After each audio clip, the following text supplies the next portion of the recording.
Okay, I think I figured it out.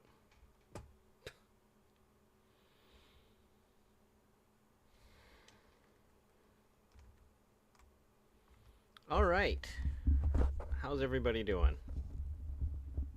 First of all, I'm assuming you can hear me now.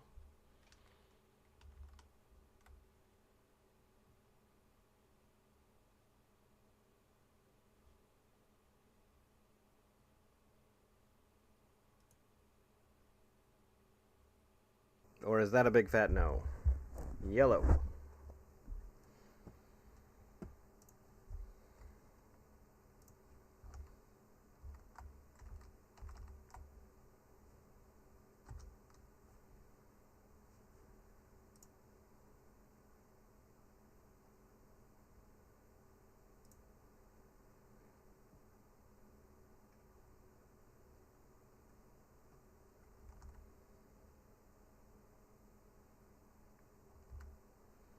You know, when I was young, I was with it. And then it changed. Now I'm not with it anymore. No, seriously, I'm good at this, I swear. Okay, cool. So, if we've got audio and we've got video, let's go ahead and see what that can do for us. So, I am currently just running a quick playtest. I've got two sets of characters. In Keyguard, the characters come as heroes and companions. So this is a two-hero party, I suppose. 2 heroes, 2 companions.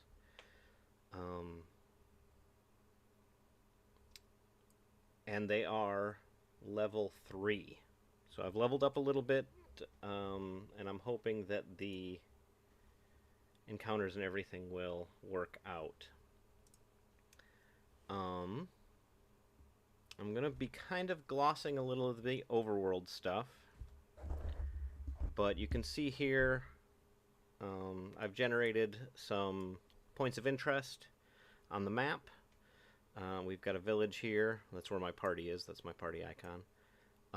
That has a... I don't have them written on here. A garrison of some sort and a blacksmith. And then down here we've got a market town. I'm assuming fish market because it's on the coast. And it is being raided off and on by an enemy.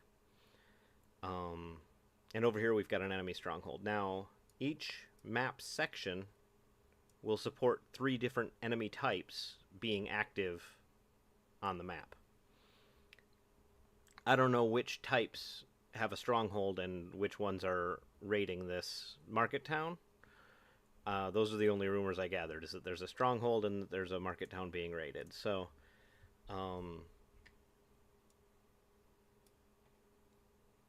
I can decide to stay another night in town and gather some rumors, maybe identify which enemy types we're looking at, or I can generate them randomly when I arrive at the adventure site, which is another option. But I think for the sake of today, I am just going to, for ease of use, I think I'm going to, yeah, I'll hire a boat and we'll be able to travel without incident to the market town and maybe save them. Though I don't have a map for that generated. So we'll go to the ruin instead. Alright, so there's a ruin. It's an enemy stronghold. We're going to go raid it for no reason, except for to test how everything works. Alright, back over to Tailspire. So this is my party. This wild boar is a wolf for our purposes today. Because why the hey not?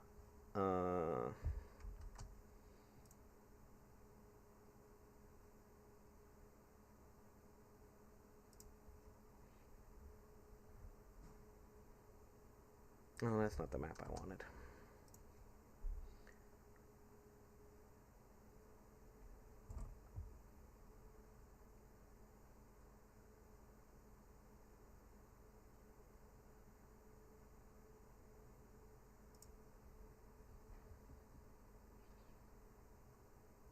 Okay, so this is going to be the ruin we're dealing with that has become an enemy stronghold.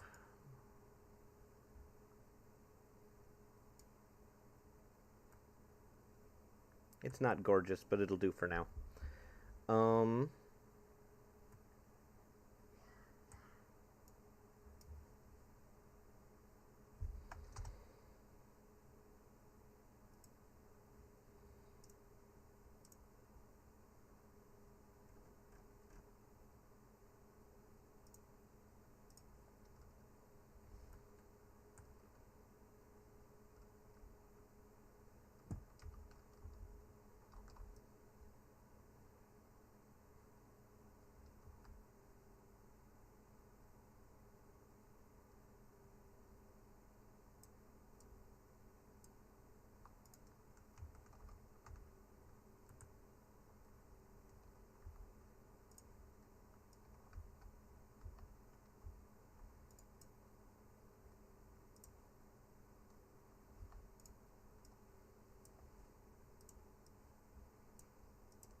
Okay, so this is our 24-inch ruler for today, just to kind of define our play area.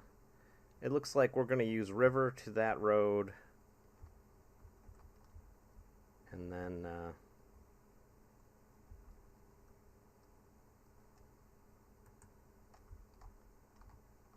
we'll end at the end of that ruin. Okay.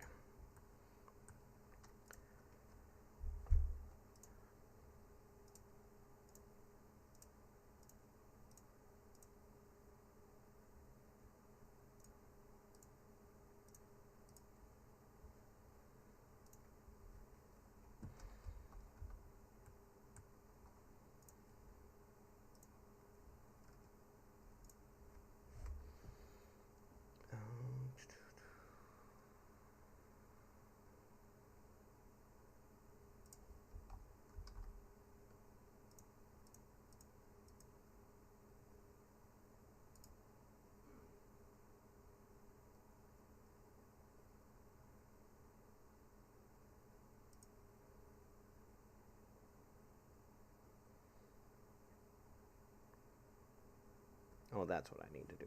Okay.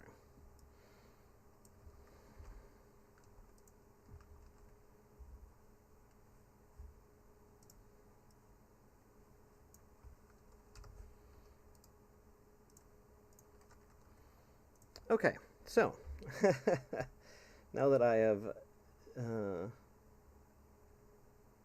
without a doubt, proven my inability to do things. Alright, 1, 2, 3, 4 of those. And then we'll go to works.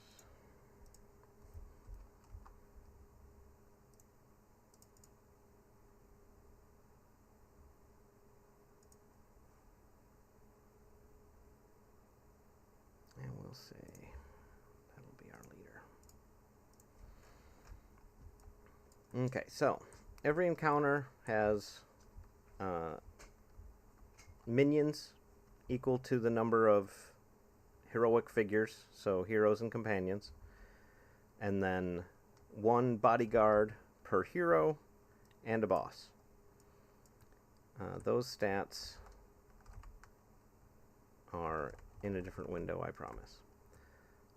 So we're going to the back of here.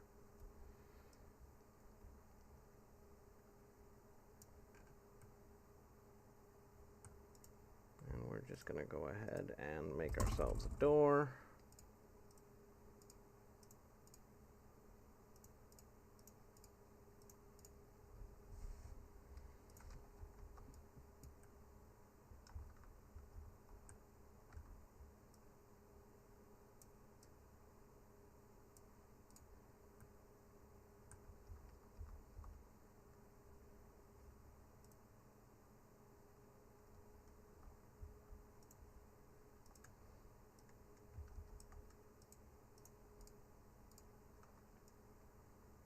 And we'll just populate this ruin here quick.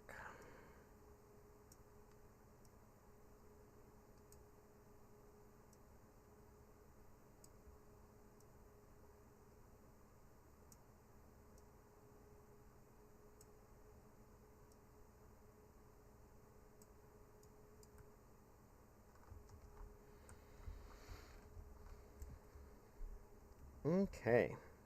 So, I really like Tailspire. I got it on sale when it was in first and early access, and they have just been adding and adding and adding to it. It has been, it's been very good to me. And there's a ton of slabs and stuff, so if you don't feel like messing around with the builder's tools, you can just copy paste and download to your heart's content.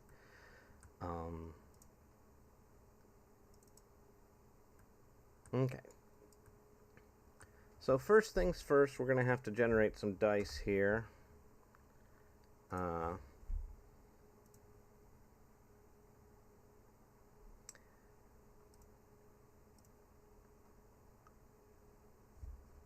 we'll be starting off. So the first thing that happens coming into an encounter in Keyguard is you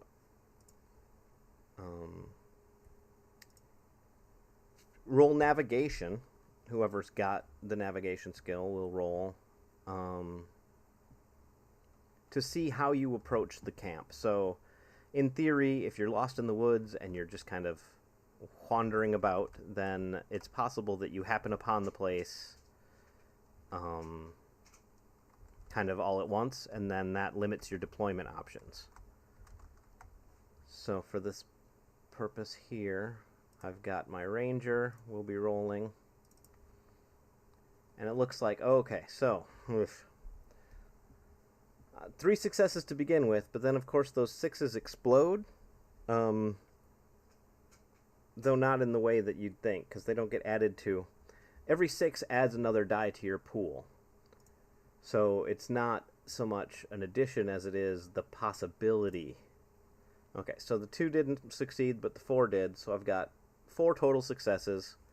We definitely arrive at the adventure site however we please, as we successfully navigated our way to it, which means we can deploy not all bunched together.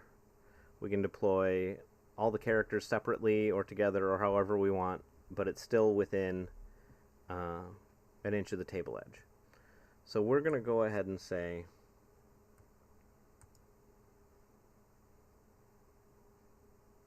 actually I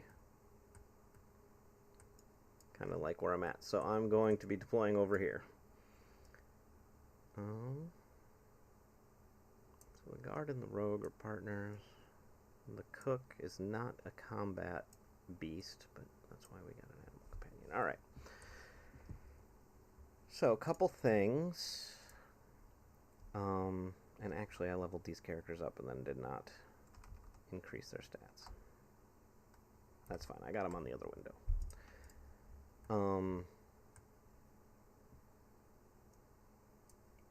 So we're just gonna keep line of sight away from these goblins. We'll come in on this table edge.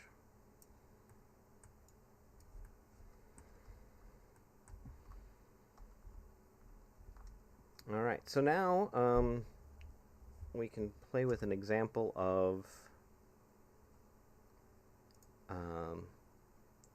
the way communal checks work. So if everyone is trying to sneak up at the same time, what happens is you have everyone roll, and the characters with the stealth skill trained will roll normal, and then anyone who doesn't have the stealth skill trained will roll with challenge dice. So it looks like not a very stealthy party, all told.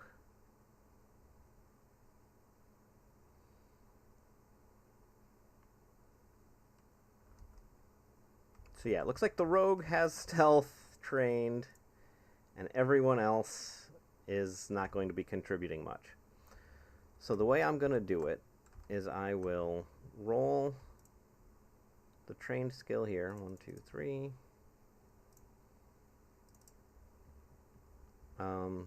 So that's one big success. So now everybody else rolls as well. Who's got 3 decks? Ranger gets 2 successes. That's a total of 3 successes. But then to challenge dice, we'll put challenge dice here. Okay. So that's not going to cancel any of the Rangers. The dice system for this game works really, really well with physical dice. It works less well in a digital landscape.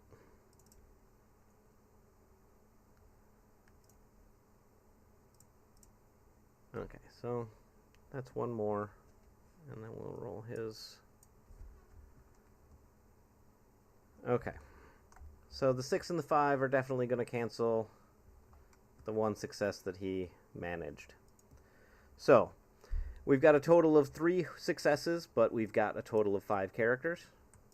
Well, 4 humans. The wolf made his stealth check, but doesn't count. So, the way community checks work is everybody checks, and then you pool your total number of successes, and you need 1 success per character, or the whole party succeeds.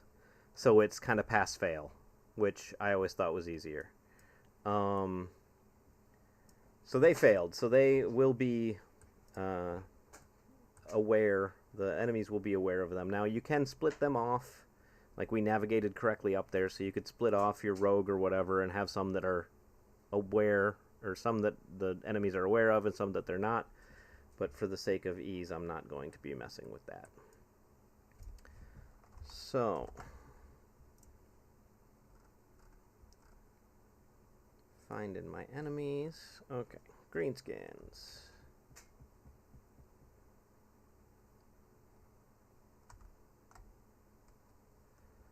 So the goblins have 9 total.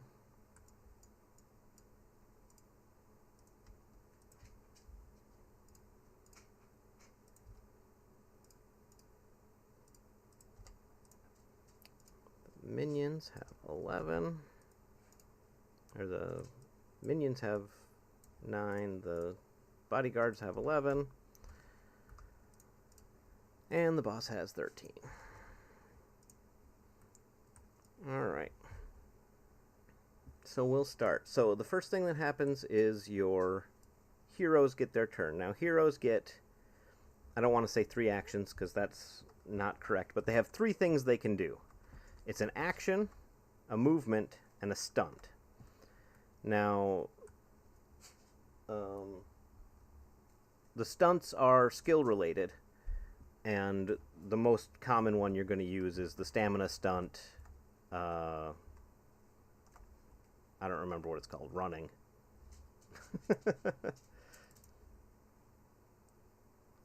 Let me find out for real. So there's a stamina stunt called Dash. Here we go. So what happens is, if you are dashing, it takes up your stunt and your move, because you're using your stunt, and it adds your toughness to your movement value, plus as many successes as you get in the roll. So if you're untrained and you get no successes, you still get a couple extra inches. That's the one people see the most. Now, the rogue has a base speed of 7 to begin with. Toughness 1, so not going to be getting a ton of extra dice even if she uses the stunt. So we'll just move up.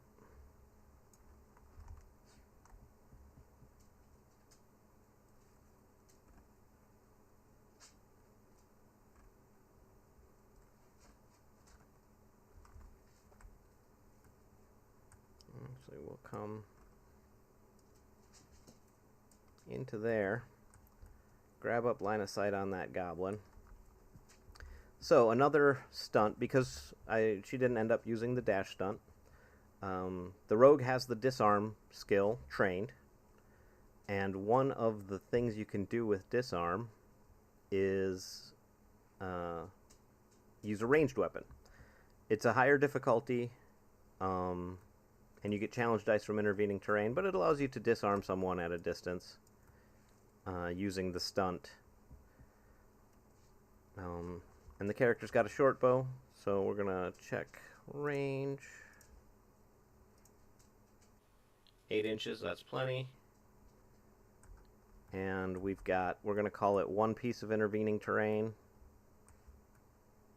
for one challenge die.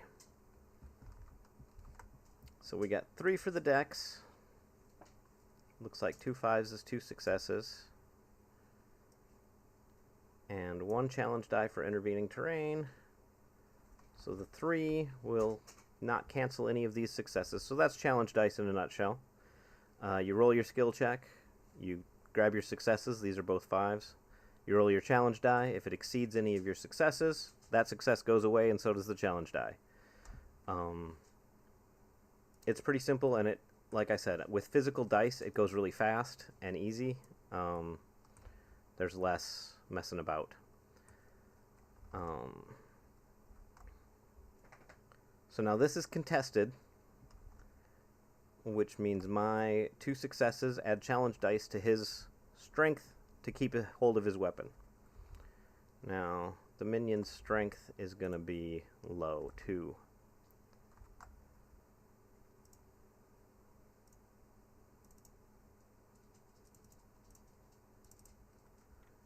So, that's 2 failures, even before I start rolling challenge dice, so he will be disarmed. I'm going to be... We'll use the torch as an indicator for disarm. Now, in theory, this character has an action left. Because as a hero, you get a move, a stunt, and an action. So for said action, I think we'll just take a pot shot with our short bow here. So that's going to be 3. With the 1 challenge die, so that's 2 successes and 1 for intervening terrain. The 2 won't cancel any of her successes. So at 2 successes with the short bow, that is, oh no, level 3 character. She's got a long bow, so that's 2 damage per success. So 4 points of damage.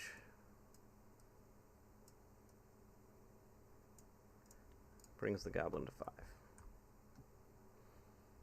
And the ranger.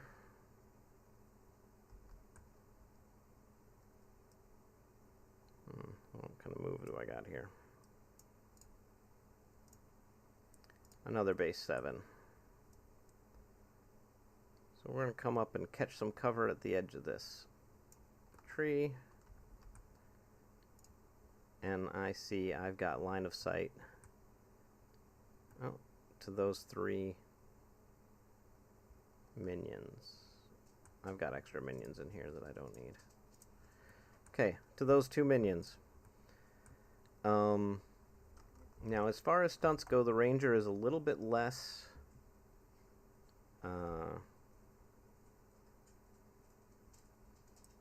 equipped for good stunt skills. No disarm. So she's just going to use that stamina stunt. Dash? No, I got good things. So I'm not going to be using a stunt. I will just shoot the baddie. 1 big success. That's kind of crappy. But I got no intervening terrain, except the one I'm hiding behind, which doesn't count for me. It'll only count for them. So 1 success is 2 points of damage. Just a little reminder that I'm here.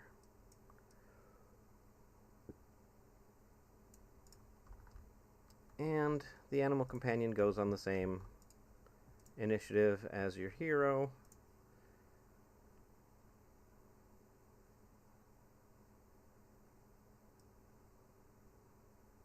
And will be nice and companionable for now.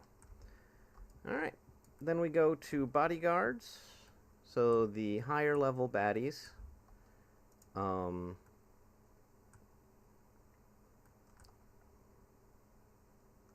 Oh, it's bodyguards and boss. Okay. So bodyguards and boss go. Now, they are aware of us. And they are sapient, so these are enemies capable of reason. So their AI flowchart kind of has them approaching because they have melee weapons primarily, but using cover to the best of their ability as they do so.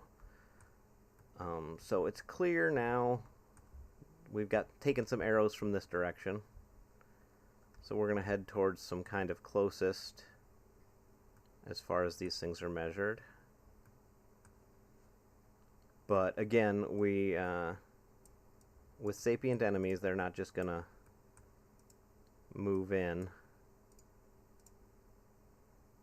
So that was 4. And in an effort not to just be hanging out and taking arrows, we'll stop there. And this guy moves over the wall and behind the bushes. Keep into cover. And the boss. So now bosses have stunts. Most enemies won't do stunts. But your bosses have skills that they're proficient in, and then they can do stunts based on those skills and additional things based on their enemy type. For instance, this particular Orc Warlord, it's a Minotaur in the game, but this Orc Warlord has a rallying cry. So instead of an action, he can use a stunt. So what he'll do is, because he's still trying to hug cover, he'll move his 6 and stay behind this wall. And then he'll shout his rallying cry.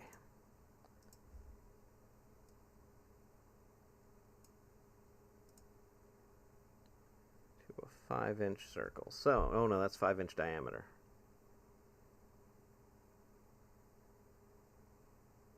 Well, that area of effect might need to go up on that. We'll see. Alright, so he rallies at least this guy, which removes status effects and then also reduces challenge dice when they're attacking something else. So it'll help him ignore shields or ignore cover if he's using ranged weapons. And then we move on to companions. Now the companions are only slightly less capable than heroes. They get a move and either an action or a stunt rather than both. So this guy's toughness 3. He's definitely going to be dashing.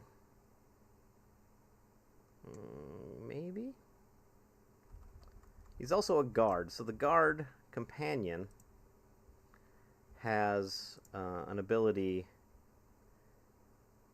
where if they're near someone who's being targeted, they can interfere with the attack and then maybe take the damage themselves if the attack still goes off. But this one also has the shield skill trained, which also has a stunt associated with it. So he's going to take his move. I get 6, don't I? Yep. So he's going to take his move, and then he will... he uses the shield stunt defend, which gives his shield bonus to an adjacent ally, but takes it away from him. So because he's got this great cover, instead he's lending his shield bonus to the hero next to him. And the cook,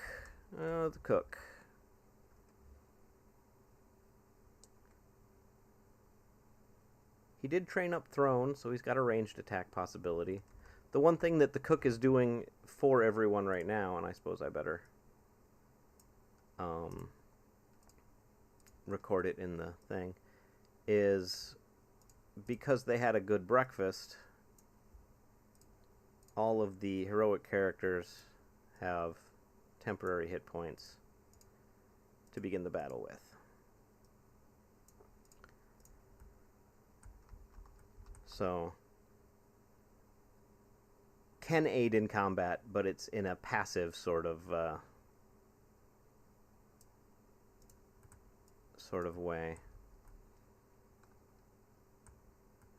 Alright, and now we got minions. So this minion has to spend his move picking up his weapon, which was shot from his hand. So that's not great.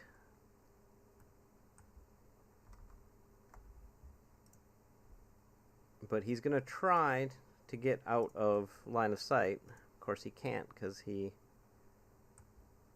spent his action picking up his weapon. So instead, he has to thrown. Okay. So he throws his light attack, his light dagger, his light blade.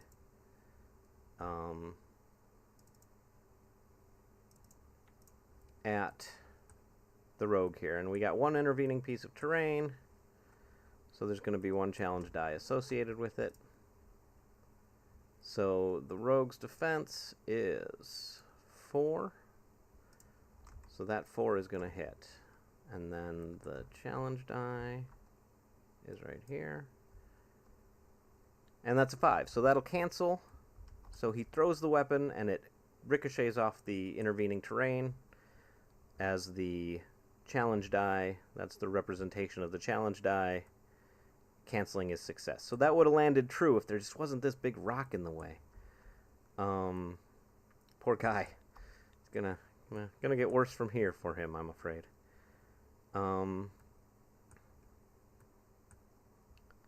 So we've got this guy. They're looking at a move of 5. Sucks to be a minion. So he's going to pop over this direction to grab some cover while still traversing some distance towards his enemies. And then we've got these guys.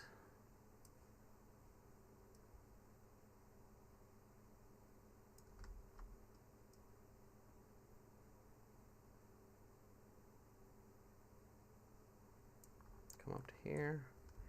And I don't believe I've got thrown range on anybody, because that's just 12. Oh. Ooh.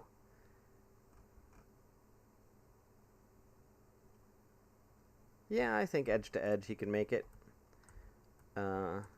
Unfortunately, we're engaged with cover here, so that's going to be 2 challenge dice. Of course, he was in the battle cry. And of course, tokens. Tailspire is great for a lot of things, but tokens is not one of them. So he will ignore 1 point of the 2 challenge dice while he's attacking. 2 successes. And the challenge die. That's a 5. So that'll cancel one of his 5s. The other 5 gets through. A light thrown weapon is 1 point of damage to our hero.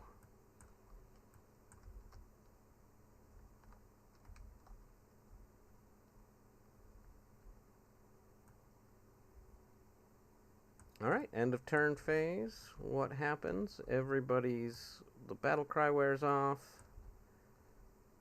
and the shield quits happening. And we're back around to heroes.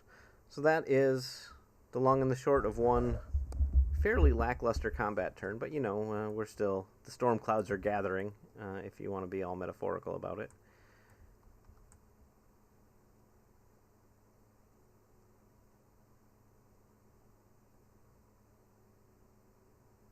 So we'll start with the rogue. Now, having thrown my thrown weapon for the disarm. Oh no, longbow. Higher level rogue. I've got some options. Now, the rogue will do more damage in a few situations because of sneak attack. Most of them have to do with status effects or being outnumbered, like their enemy being outnumbered in combat. So, with the lack of any easy ways to generate status effects,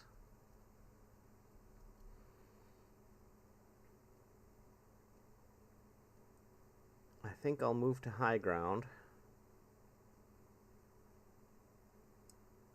Oh, and she's no longer protected by the shield.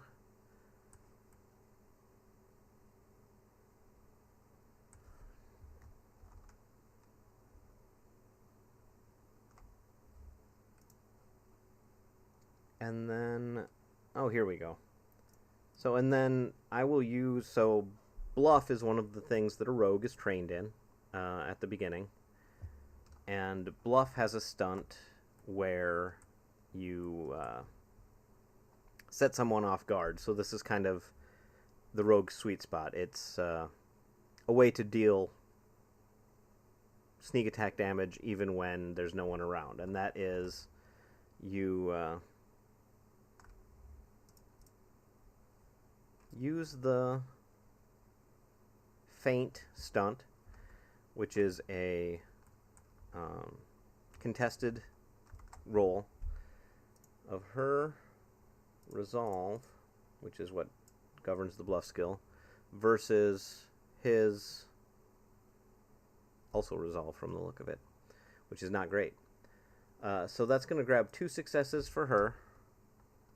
So now he rolls to resist with 2 challenge dice. So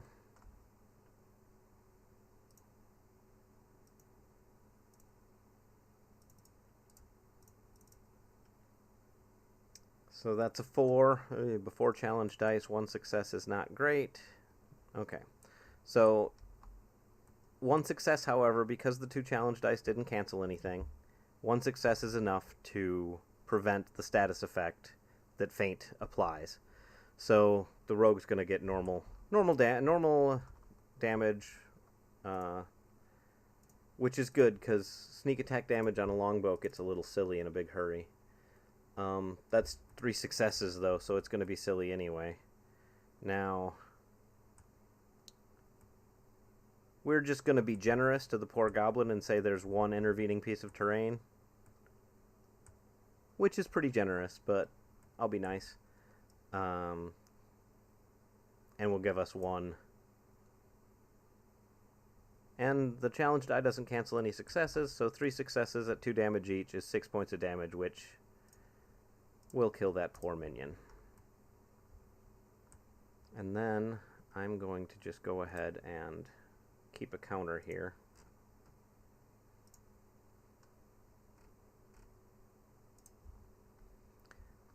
So there's a morale check eventually for when a lot of dudes are dead, bad guys. So I'm just going to keep track of kills over there. Alright, so second hero.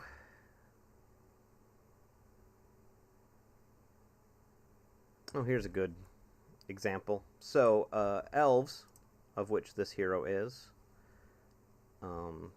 their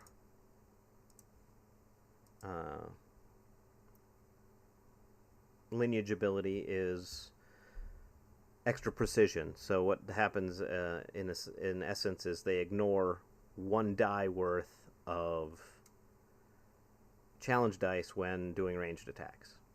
So so he's in range. Because this goblin is engaged with the cover, that's 2 challenge dice. But of course the elf will ignore 1. 1 success is pretty lame. Wait, what's their defense now? Goblins are defense 3. Their agility, okay. So that is better than I thought it was. So that 3 will hit.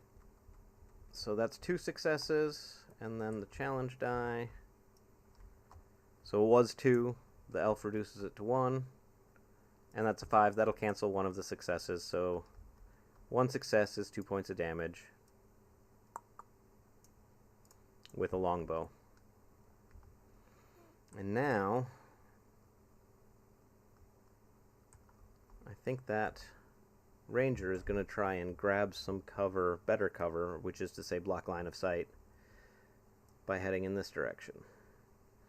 So she gets 7, and then toughness 2, and we're going to roll it because she's trained in stamina. So the stamina stunt, dash, gives you your stamina extra inches, and then you roll difficulty 3. Okay, well, no successes there, so I just get the toughness, so I get 2 extra inches.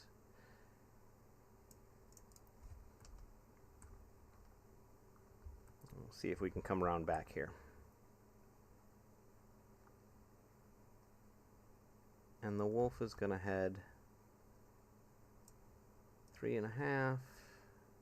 And another 3.5 is a 7.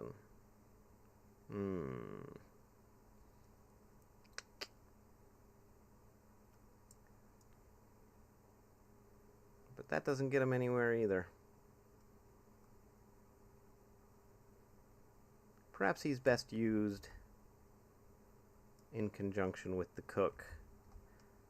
I could have used some better cover on my way up here. Oh well. We'll move our 7. Oh, accidental pit.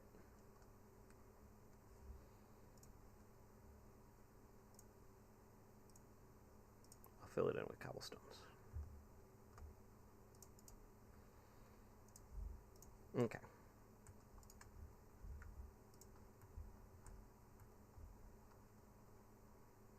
And that's heroes.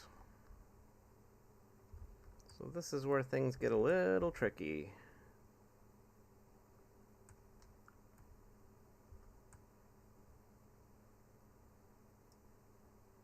So the first of the bodyguards, he gets 6, so 4.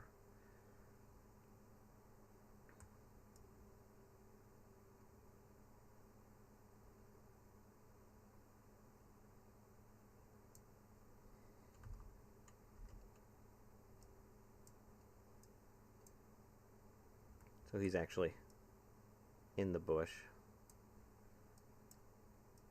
grabbing some cover. And over here, bodyguards. Ooh. So we're going to call this big old brush of trees difficult terrain. So it'll take 2 per one, or maybe I can go around. So 3 isn't going to get me very far into the bush, even if the first one is normal. So we'll go around.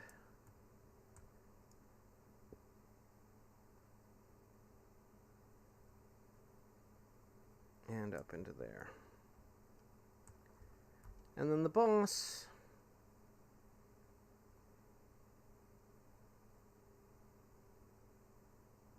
Yeah, the boss is going to try and get into grips with that ranger as well. Moving to that side was probably not a super awesome idea, but you know, what are you going to do? 2, 3, 4, 5, 6. And then he'll throw out his rallying cry again. And it's just him.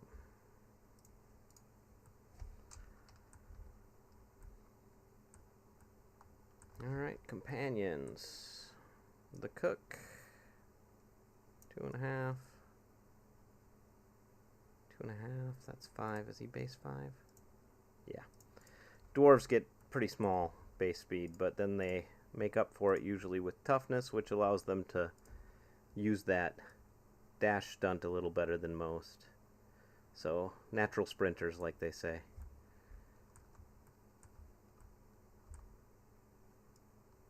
And then the bodyguard.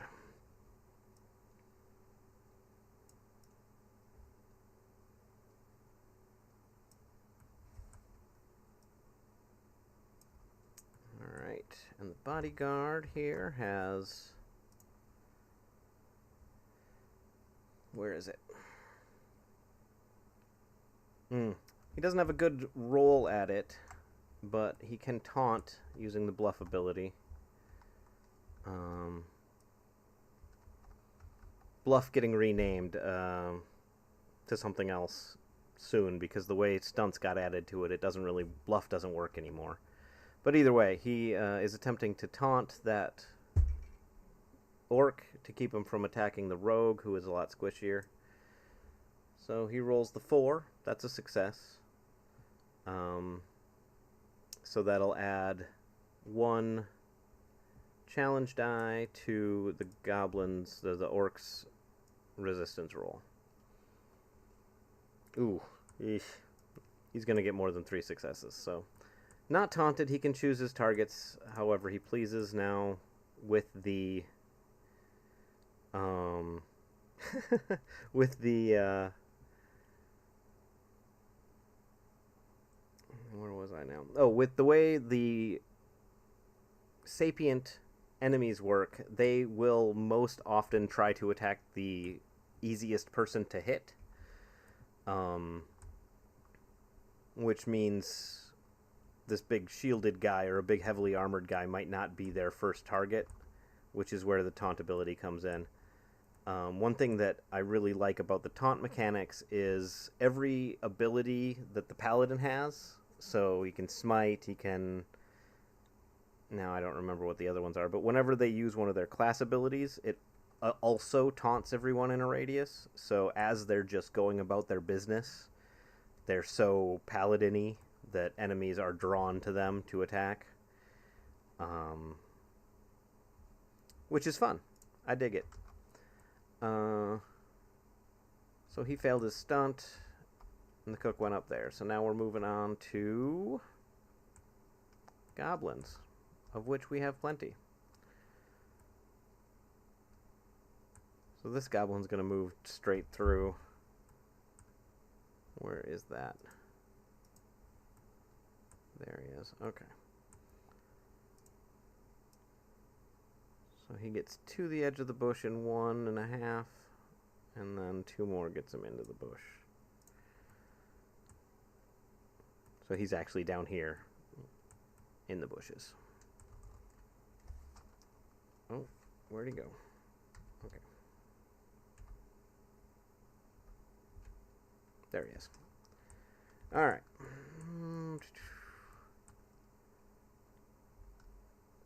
This guy's got a nice soft target right there in short bow range. Yep.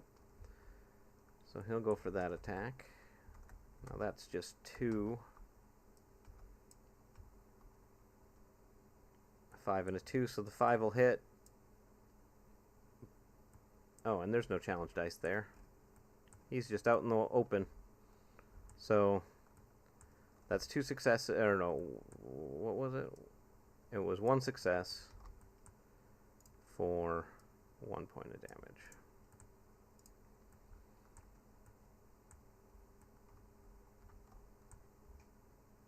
Things are going to get pretty brutal over here. Hopefully that wolf will come in and help. The wolf is trained in 1 stunt from the push skills, which is where you find trip, which knocks people prone. So that will help. All right, they got short bows. I don't think... Well, I guess that guy's technically in range. He's got a buddy and a wall and height, so that's 3 challenge dice. Versus his attack of 2. So we're ignoring that die and rolling the 2. Those are both 3s, which will not hit defense 4. So, not even going to roll the challenge dice. There's no way he can fail worse than he already has.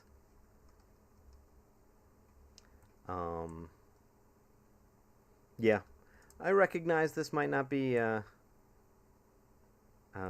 super interesting, but I think as a reference document, it'll be fun at 3 times speed.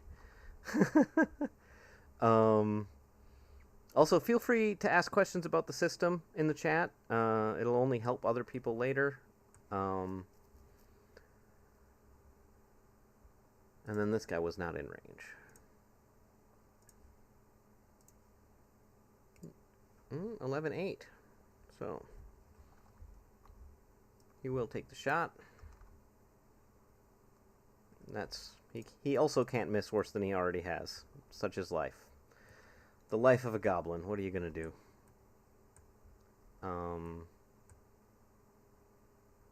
Well, you're probably gonna get shot.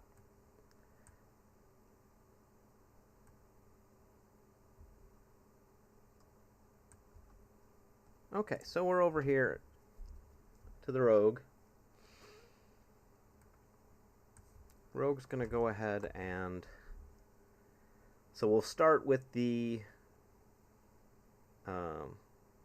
feint check to see if I can sneak a little extra backstab damage into there. And I think that should only be 2 dice.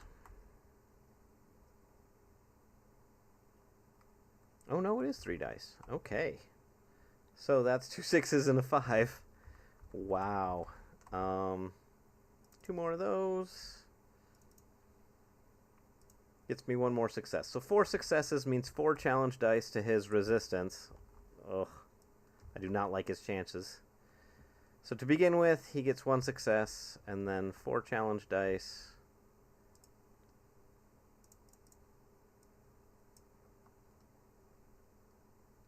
That 4 won't cancel his 5.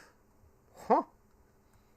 Okay, well, that was unexpected, but he managed to succeed despite his challenge dice. Good roll in there, buddy. Now, survive the attack.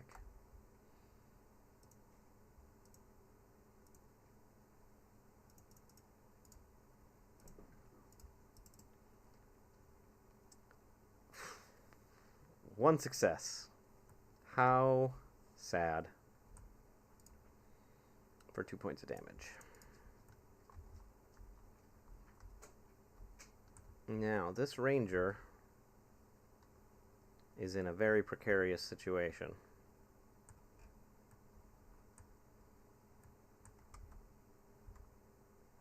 Let's check out his spell list, shall we? Ranger has Gust of Wind and Produce Flame. Neither of those are really going to help him. Gust of Wind creates an area of wind, obviously, that whirls around them, making it more difficult for them to get hit by ranged attacks. Ranged attacks are the least of this guy's worries right now. And Produce Flame is mostly an out-of-combat spell, though you can use it as a thrown weapon for a few turns after you cast it. So instead, we're going to fire off 1 quick bow shot at that minion. Luckily, orcs don't use shields for the most part. Ooh, nice. Okay, so 2 successes. We got challenge dice. Yeah, probably 1 challenge die, but Elven Eyes take away the first challenge die. So we're going to go ahead and do 4 points of damage to the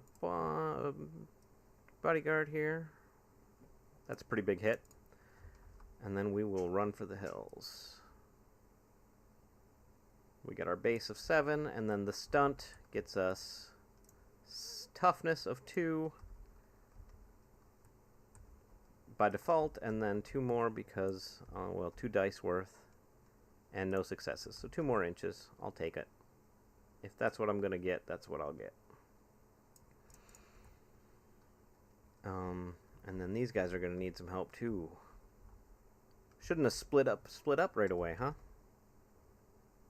This is a more difficult encounter, I guess. Anywho, Animal Companion will... I think what we'll do is we'll run interference over here. 4. And just pop to the other side of the low wall. So as they come through that gap, we got 2 guys on them. And that'll help. Unfortunately, orcs specifically ignore being outnumbered. Just from sheer orcan stubbornness. Luckily, the half-orc player character also gets that ability. So it's not completely one-sided.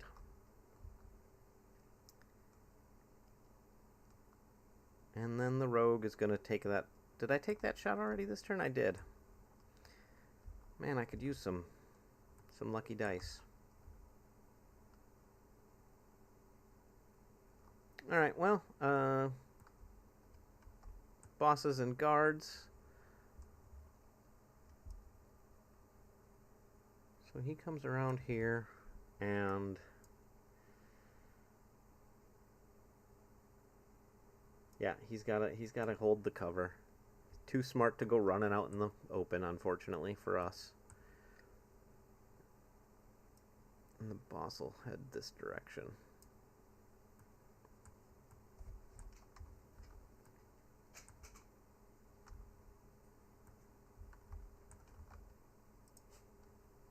And And short bow range. Did we check short bow range here? Yeah, just.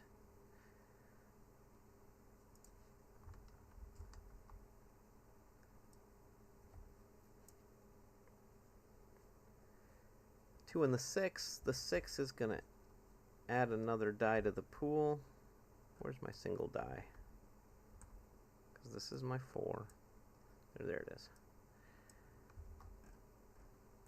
And that's another 6. Okay. This could get rough. Okay, so. Wow. So we're looking at 1, 2, 3, 4 successes against my defense of 4. And I've got 2 challenge dice, I guess.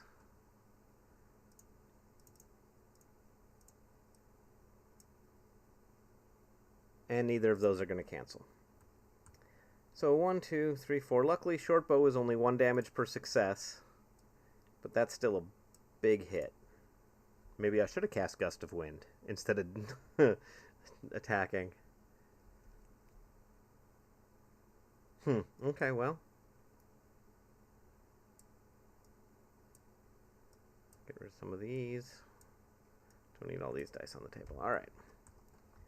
That was a big hit for a minion. That guy gets MVP. Maybe he'll be promoted to Orc before our next encounter. Alright, and these guys are within 1 movement of being in melee, which is what they like. So he's going to pop into there and take his swing.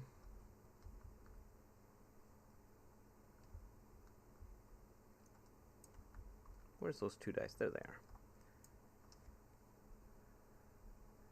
Okay, so the 6 adds another die. Okay, so 1 success. And the shield then adds 2 challenge dice. So that 5 will cancel. Nope, the 6 is still too high. Second challenge die is the 6. Alright, that 6 will cancel the 6. And no hit.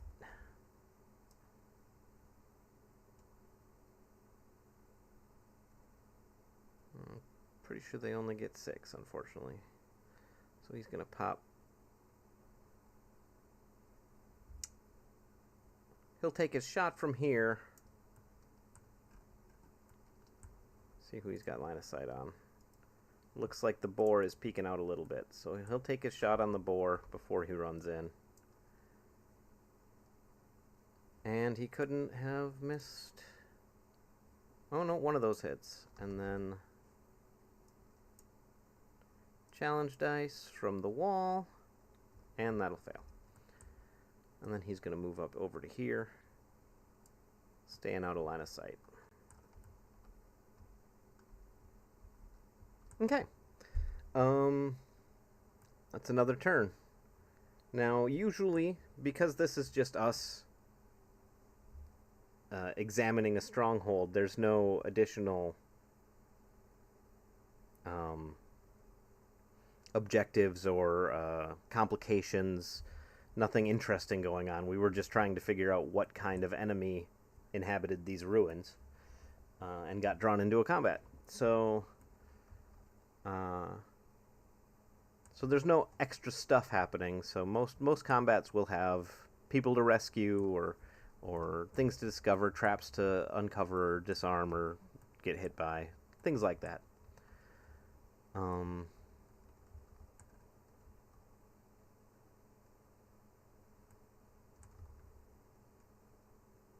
So the rogue is going to go 3, and then 4. Okay, we'll take the dash. Now, that puts me in melee with an enemy that is outnumbered. So this attack will get sneak attack damage, which makes her dagger as good as her longbow. And okay, 1. So this is just her base attack. 3 successes. Wow. Okay, with sneak attack, that's going to be 6 points of damage to this poor guy, who only has 9 to begin with, not 10. So he's down to 3. That was a big hit. We'll bring the dog in for good measure. With his 2 dice. The 4 will hit for 1 point.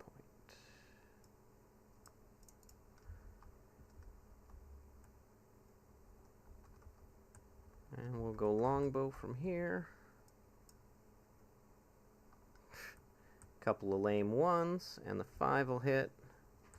2 challenge dice from the cover. Both 6s, so that's a bad miss.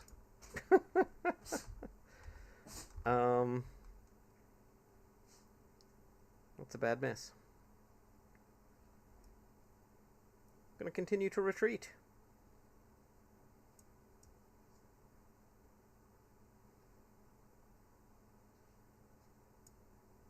So the double move gets him up on the ruin. Or the dash stunt, if I'm using exactly the words that I'm supposed to. The vocabulary that I wrote down that I should probably respect. And that gets us to bosses. Okay, his is not going anymore.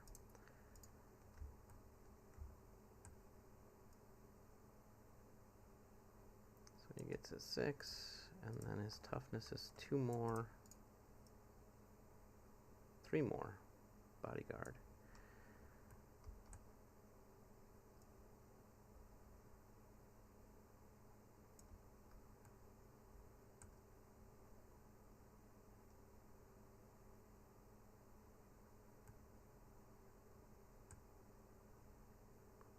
That poor cook. He may find himself in trouble.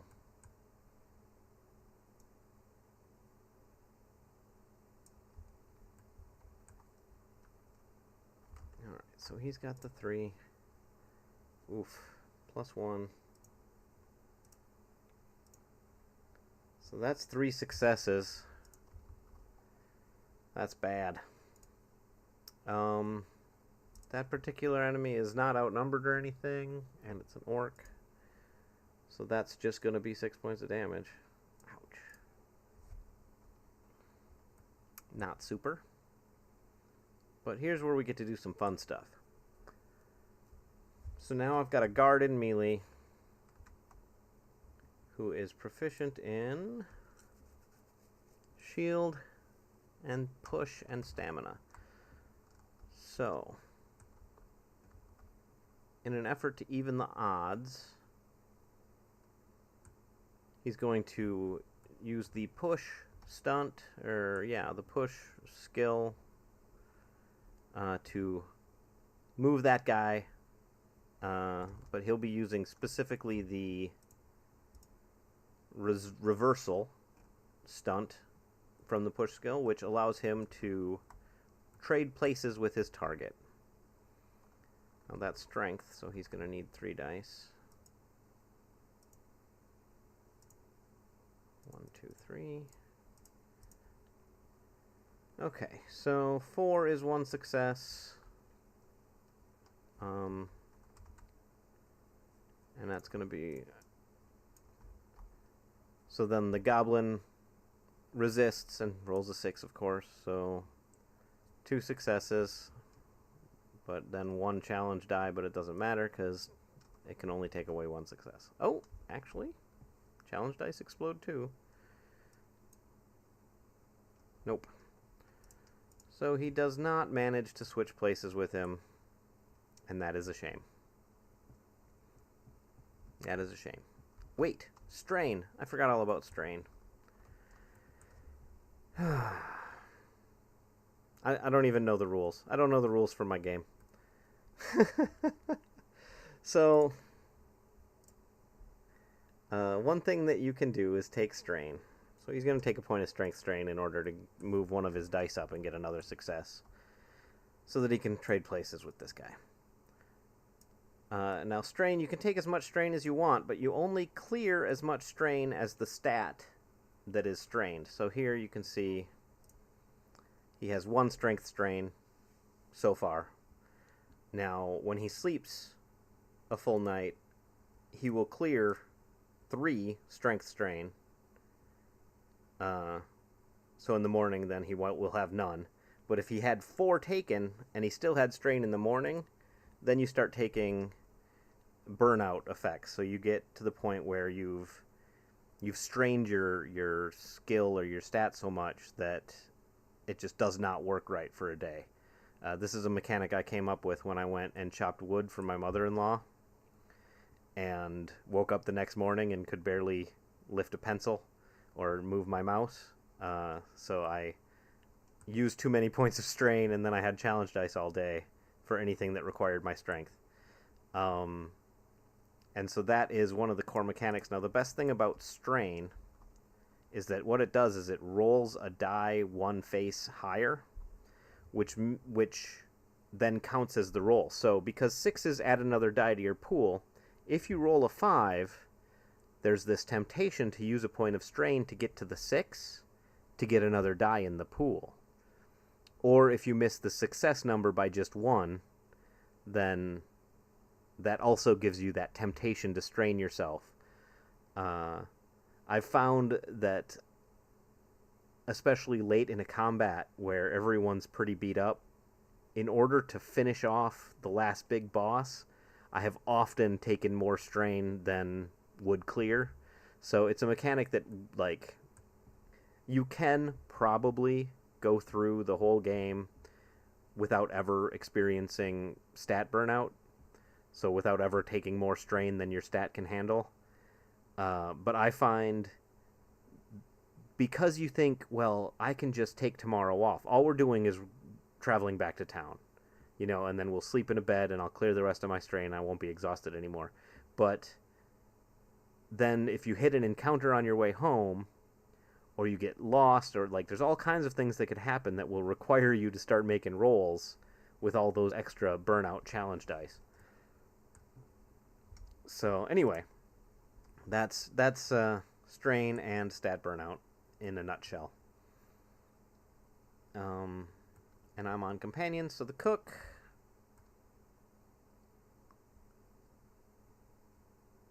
is elbow deep in alligators.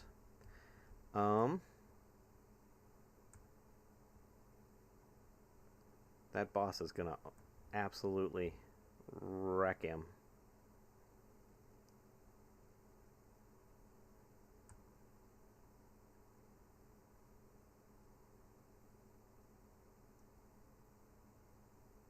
So 1 around the corner, and then he'll take his other 4.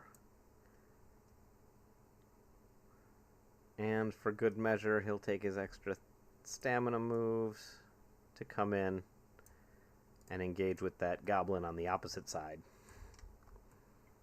Now, that was his stunt and his move, and because he's a companion, he gets a stunt, or he gets a move and a stunt or an action, not both, so he doesn't get to attack, but he has put enough distance between himself and the boss that he's hoping the boss will get distracted by one of his allies on the way in.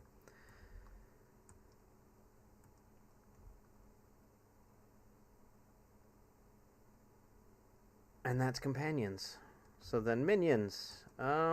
This poor guy, he's got to try and attack the one with that's easiest to hit. So that's going to be, now they're both defense 4, but he's got a shield. So he's going to be attacking the rogue. So he's got his 2 dice for his attack. There they are.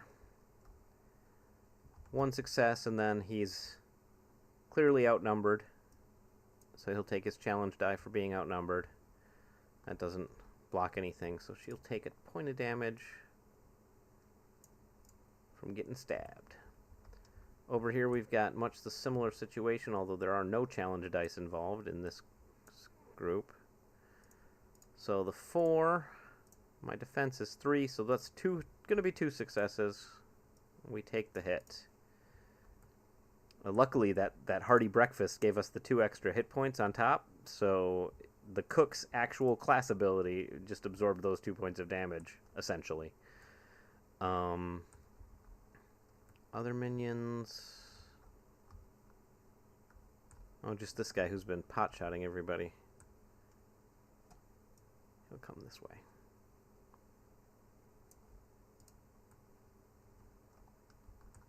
Alright, back to heroes. Gonna run up along here to the corner to get our shot on the boss. Oh boy, really? Okay, so here, another strain example. So here I don't have any 5, so I don't get that really tempting 5 to 6 strain, but a 3 to 4 gets me an additional success, so that is every bit as tempting.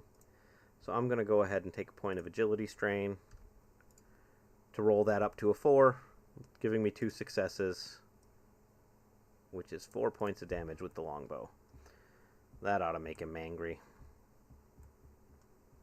And then down here with my rogue, no longer outnumbering anyone.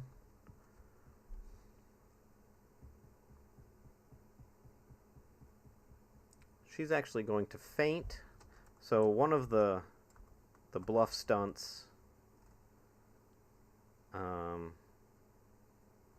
one side effect of the feint stunt is that you get to move in and out of contact with that character for a number of turns equal to the number of successes. So that's 1 success. Wow. That is brutal. And he gets the chance to negate it entirely, which fails, and he gets an extra challenge die. But so that'll fail. So now I can disengage with him. So that was my stunt. And then my move is going to get me over to here, engaged with the bodyguard, which gives me my action of an attack, which 3 successes and a point of strain gets me an additional die. I'm going to take it. So this is a light weapon, so that'll be agility strain. And then I get 1 more d6. And it's a 1, of course. Such is life. But you can see how that temptation rolls, where you get that 5, and it's a success already, so you could just leave it.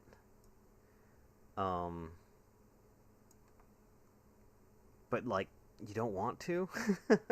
Anyway, so I took a point of strain. I did 3 points of damage, or 3 successes on my attack, clearly outnumbering the target, so I get additional +1 damage from the sneak attack, raising my dagger's damage from 1 to 2 per success, dealing 6 points of damage. That is a big hit. Big hit. And then the wolf, with his 2 big strength, succeeds not at all. Good job, Wolfie. Pigman. Alright. Now, here comes vengeance. So, the bodyguard is going to attack the rogue because it's the easiest, because he's got a shield. They've got the same defense. And he's going to have 3 strength.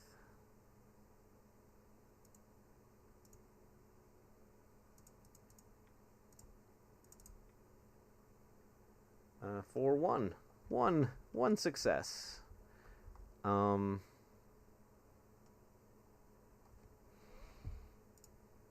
deals 2 points of damage.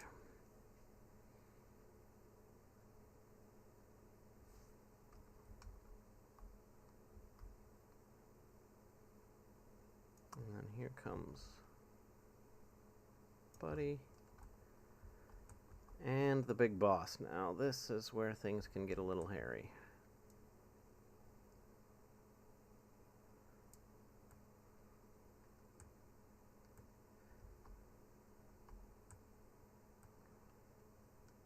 Yeah, that's bad. Okay. So the boss is strength 4, which is a huge amount of strength. But despite how the miniature is modeled, is not wielding a two-handed weapon, is wielding just a one-handed blade, which is 2 damage per success. So he'll get his 4 rolls. Unfortunately, he's not outnumbered. He is on lower ground, so that'll be a challenge die, attacking someone at high ground. But that is all that poor rogue has going for her. This could get brutal. Or not at all, even a little bit.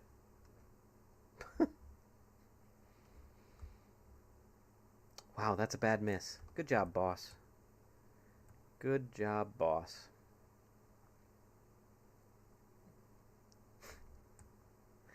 I've never been so lucky. Alright, minions. Or rather, companions this time around. So the guard is here.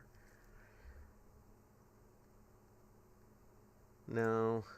This one's almost dead. So he's just going to try and take him out so that he can move into the spot and support the rogue.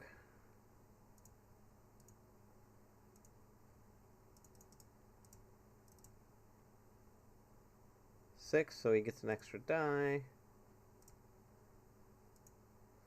The 3 won't hit. So that's only 1 success. 2 points of damage is not quite enough. Man, is there enough strain in the world to turn any of those into successes? What's the defense on that guy? The orc guard is defense 4. So if I grab a point of strength strain, I can turn that 3 into a 4. I have to.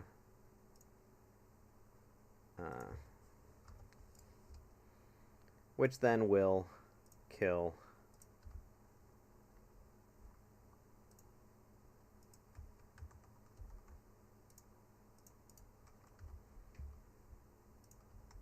that guard.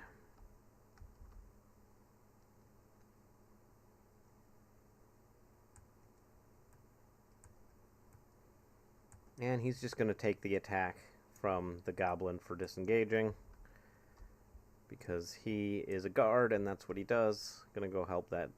Oh, that's bad. And challenge dice from his shield are not enough to succeed. Okay, well, so he takes a couple points of damage. That hearty breakfast protecting him from dipping into his actual hit points.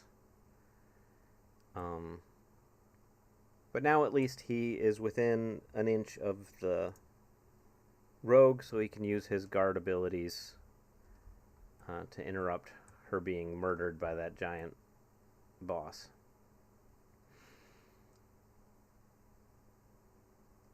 Yeah, such is life. Alright, here comes minions. He's going for the wolf. It's close. It's a soft target. Everything a goblin likes. And that's going to be 2 successes. Higher ground, so 1 challenge die. Won't do anything, so he'll take his 2. Oof. Wolfie needs to get out of there pretty soon.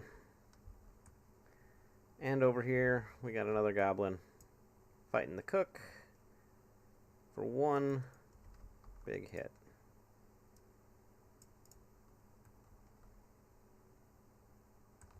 And this minion continues his journey. Okay, so far I'm thinking from a game balance perspective, the boss might have too many hit points.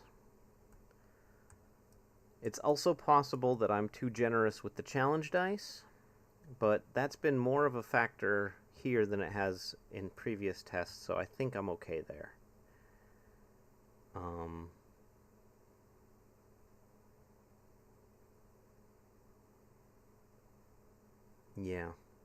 Yeah, I think I'm okay there. Alright, back to the top of the round.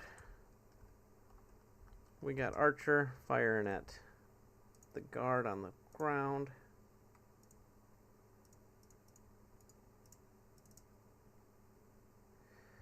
Wow.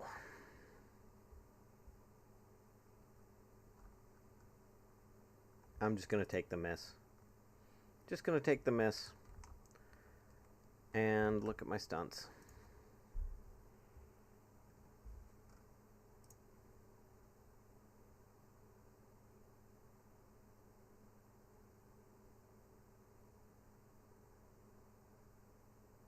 Now, the ranger does not have a lot of good stunt-based skills. So he'll keep his high ground and live to fight another day. Now, sometimes you just don't have a good turn. What are you going to do? Alright, so the wolf... oh, it only has 2 hit points left.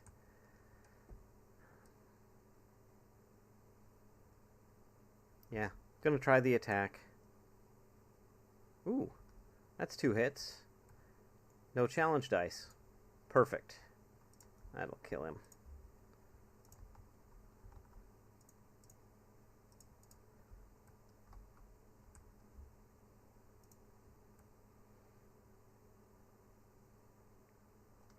And the rogue.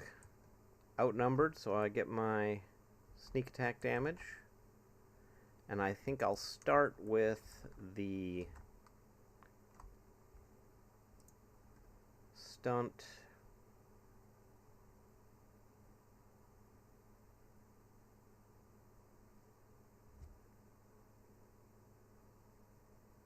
Yeah, we'll start with the feint stunt, see if we can give him that status effect so that after I swing I can maybe disengage and find someplace else to be.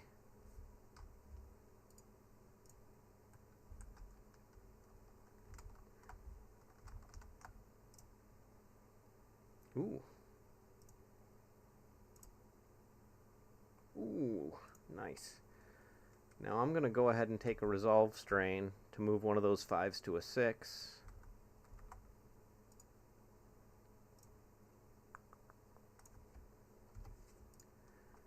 Which gets me another die still.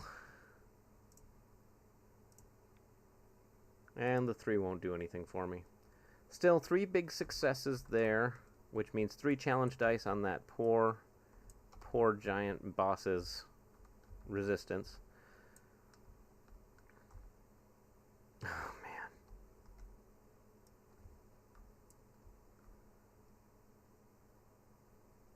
Okay.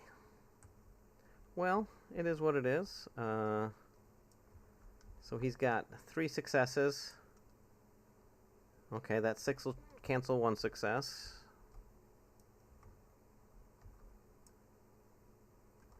And the 4 will cancel another one, but the 2 does nothing. Okay. So he succeeds in resisting the feint. That might be too easy. Alright, where's my notebook? Alright, I'm going to look at contested rolls again. For balance purposes, because I haven't actually managed to succeed at one yet, I don't think. So it might be a little too easy to contest a roll.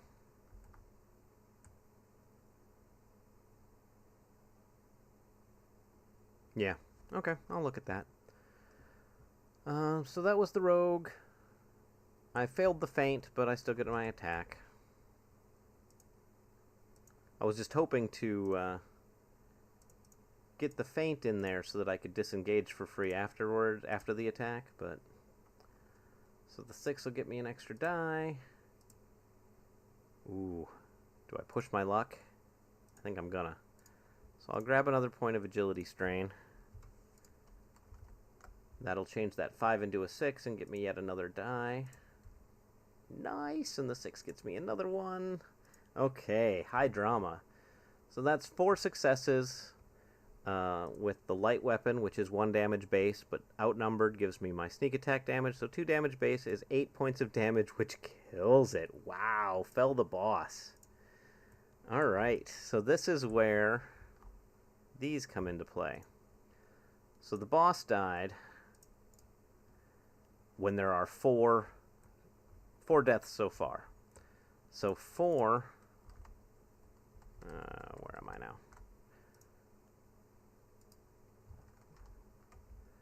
Will be the difficulty. Control Z, come on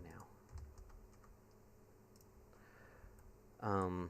4 will be the difficulty for the morale roll for the remaining enemies. So that's good. That is great. So 2 dice is what they'll be rolling. We'll start with this guy here. And the 6 will make it, and then he gets more dice, but he doesn't run. This goblin. Okay, well, that'll do it. He doesn't run. And this goblin here. They are rolling high. Okay, nobody's... This is going to be a fight to the death, whether we want it or not. No surrender from the orcs today. Alright, the rogue has a move left, right? Stunt for the feint, attack, move remains. And we'll go and help the cook. So now that goblin will have outnumbered dice against him, which will be nice. And now we move to minions. So the minion is going to attack the softest target. Defenses here are 3 and 4. So the cook is going to get swung at. That's 4 dice. I don't need that many. There we go. So the 5 is going to succeed for 1 more point of damage.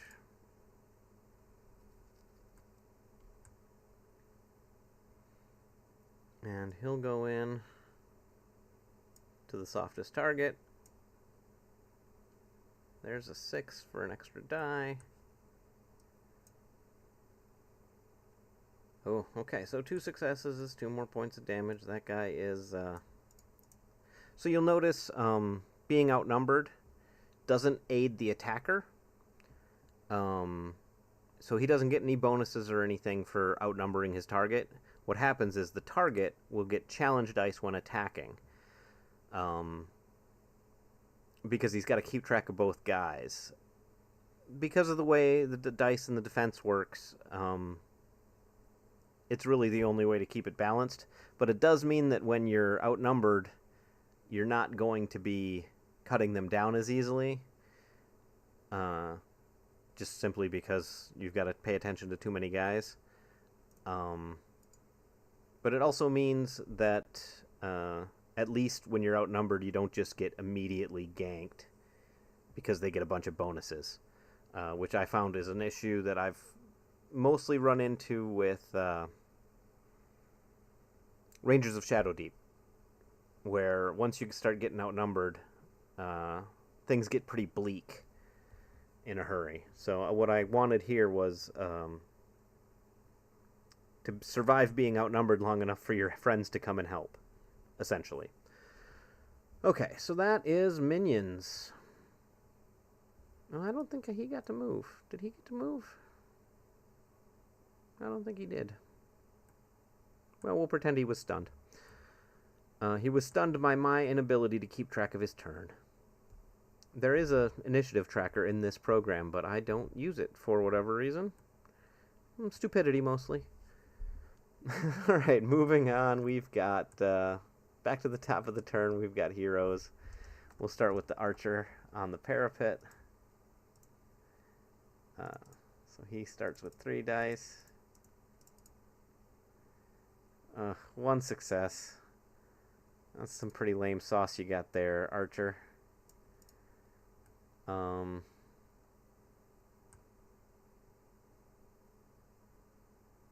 Yeah, his animal companion is carrying with the milk for both of them here.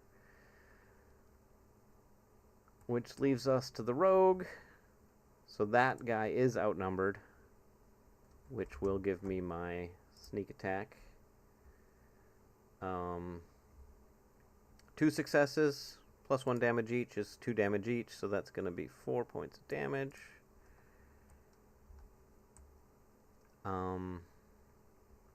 And for my stunt, I think I'll try the disarm. See if I can make that poor guy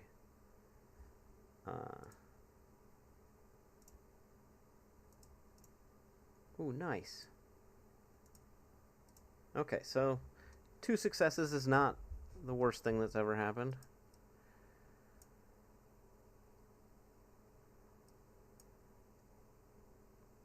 Alright, so he's got a 6, a 4, and a 2. And we got some challenge dice here from the disarm attempt. Ooh, nice. Challenge die explodes. Alright, so the 6 of the challenge dice will cancel the 6 of the attack dice. But he still succeeds and holds on to his weapon. Wolfie is down to almost no hit points. I think he's done carrying water for everybody.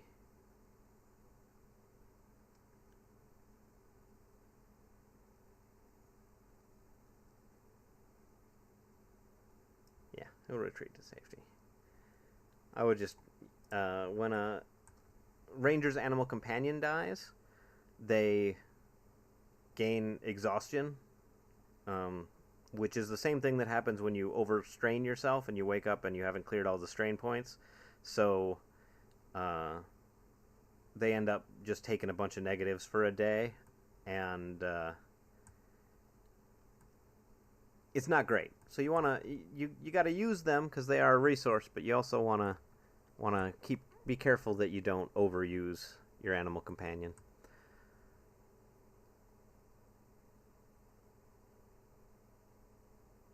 All right, so now guard on guard. Bad guy guard's got 3 dice.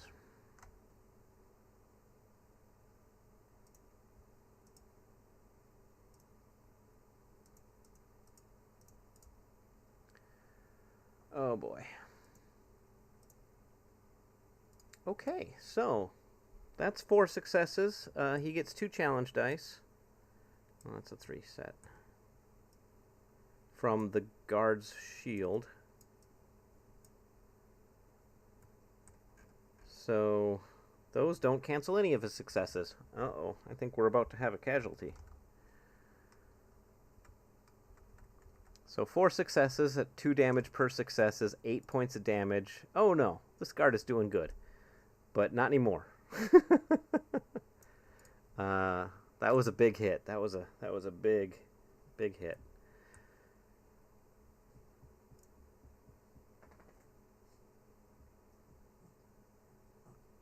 So we're gonna go ahead and move on to minions. No, minions.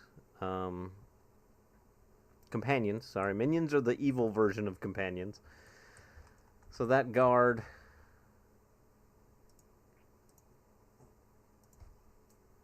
has to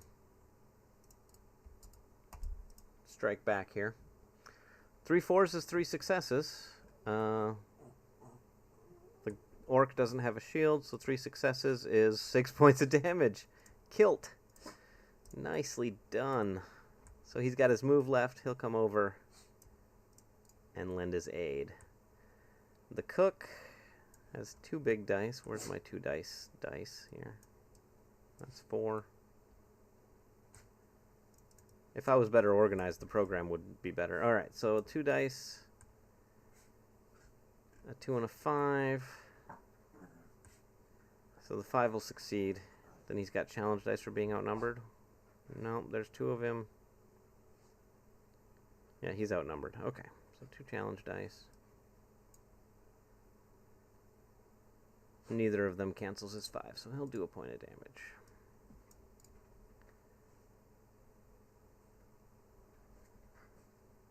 And the minions strike back. Strike back. So they're going to both probably attack the cook, because he's the soft target there with a defense of 3. So that's 1, 2, 3 successes at 1 point each is going to be 3 more. And then the second goblin there. Oofda. Is 2 successes.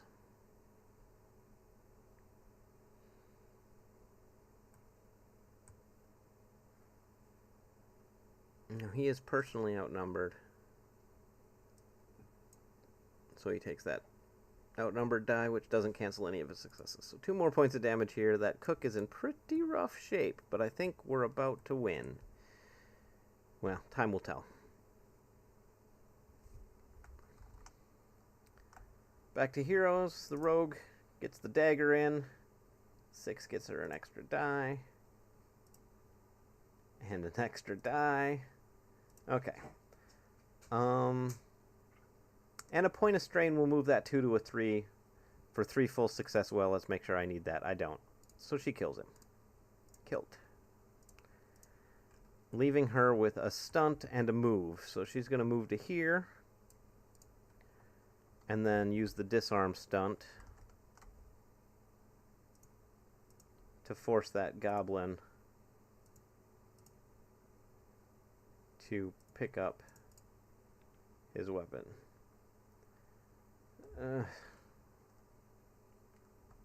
It's not a great roll. Disarm, let me see here. But the 3s are successes.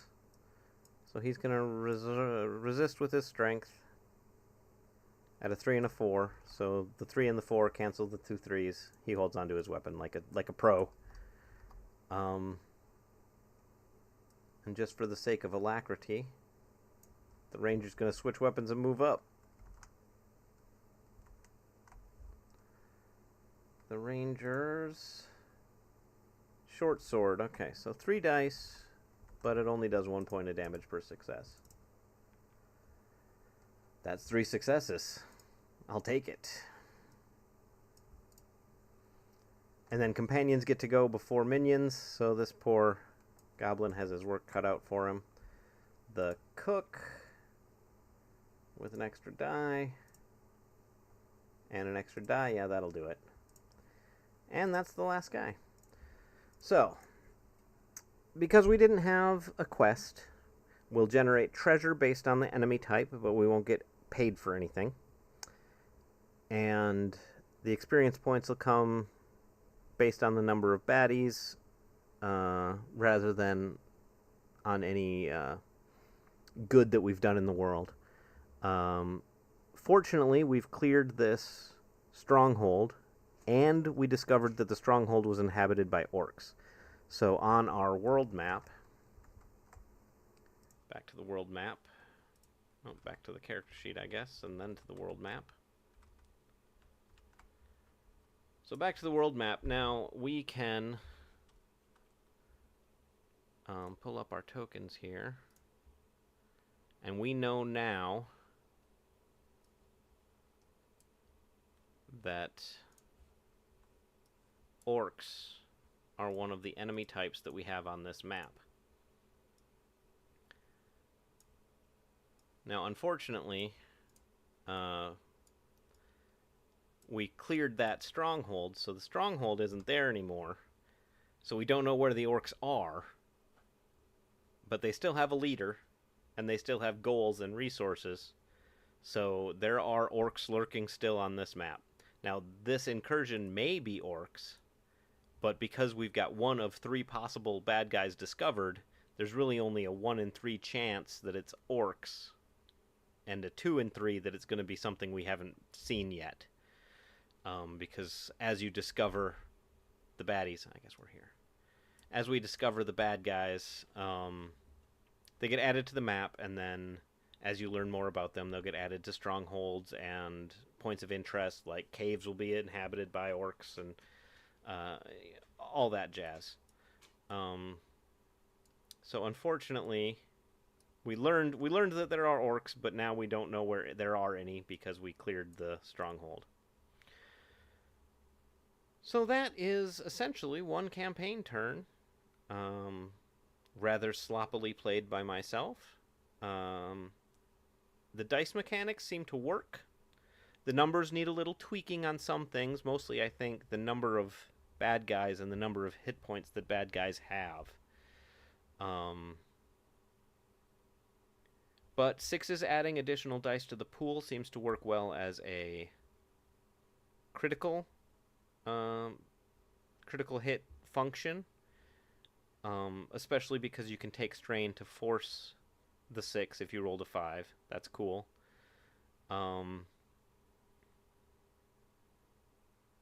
It is possible that the light weapons dealing only 1 base damage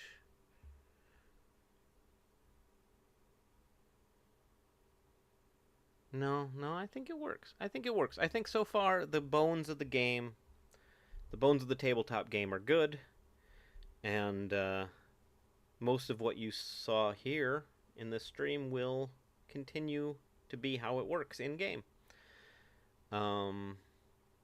yeah, keep your eyes on the channel. I'll probably be doing more of these as there will be more playtesting required. I'll be doing it at random levels, basically, in random maps and whatnot, in order to test all of the higher level abilities and the bad guys. So, I suppose this is YouTube. You know where the buttons are. Go press them if you want. And yeah, I will take my notes to my main document, do some fixing, and I'll probably be back again someday for another live test. Alright, thanks for watching.